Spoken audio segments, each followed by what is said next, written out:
Assalamualaikum warahmatullahi wabarakatuh. Dalam video kali ini kita akan membahas biografi Bapak Kedokteran modern yaitu Ibnu Sina. Yuk ikuti video ini sampai habis supaya kita lebih paham.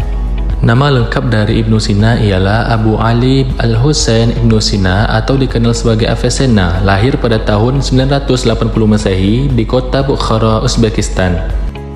Sejak belia, Ibnu Sina adalah orang yang suka dengan ilmu pengetahuan. Ia senang belajar ke banyak orang, diantaranya ialah Ismail Az-Zaid dan Abdullah Al-Natil.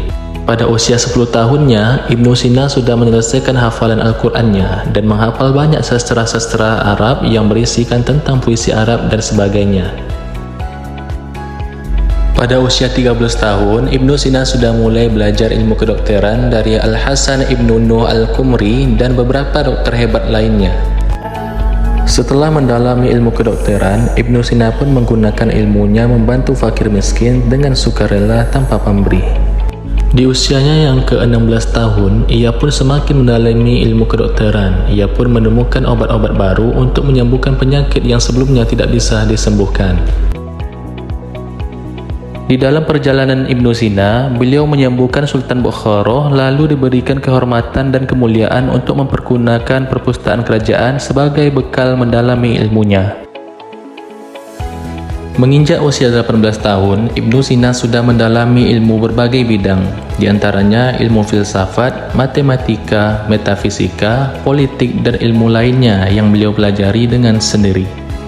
Ia menulis dua karya pertamanya di bawah pengaruh Al-Farabi yaitu Maqalah fil Nafs dan buku metafisikanya yang pertama Al-Hikmah Al-Urudiyah. Pada saat usianya 22 tahun, ayahnya meninggal dunia.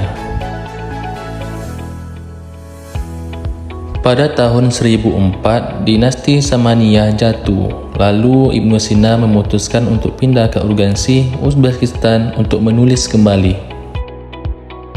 Pada usia 32 tahun, Ibnu Sina pindah ke Gorgan bersama temannya Abu Sahal Isa Ibnu Yahya Al-Masih. Namun sayangnya, temannya meninggal dunia di perjalanan. Sesampainya di Gorgan, Ibnu Sina membeli sebuah rumah untuk melanjutkan tulisannya dan memiliki beberapa orang murid termasuk Abu Ayyub Al-Juzjani.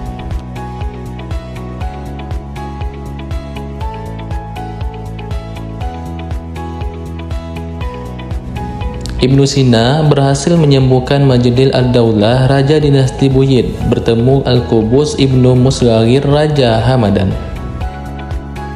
Ibnu Sina ikut bersama Qubus ke Hamadan dan menjadi Perdana Menteri di sana.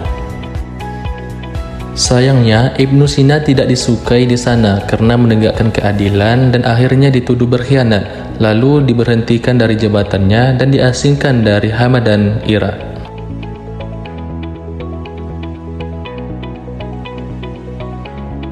Akhirnya, Ibnu Sina memutuskan untuk pindah ke Dehestan. Dalam keadaan sakit, ia menyembuhkan dirinya sendiri.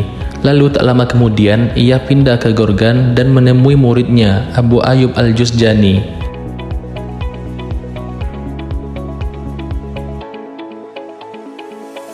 Di Grogogan, Ibnu Sina berhasil menyembuhkan Raja Hamadan dan langsung diberikan jabatan yang lalu, yaitu Perdana Menteri.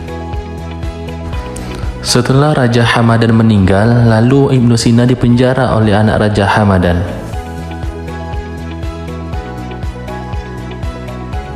Pada usia 55 tahun, beliau dibebaskan lalu pindah ke Isfahan dan menikmati hidupnya tanpa keikutsertaan dalam dunia politik.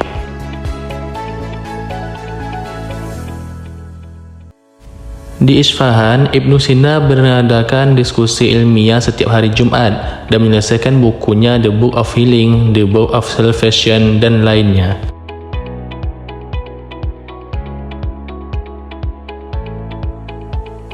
Singkat cerita, Ibnu Sina meninggal pada tanggal 22 Juni 1037 Masehi, meninggal di kota Iran, Hamadan.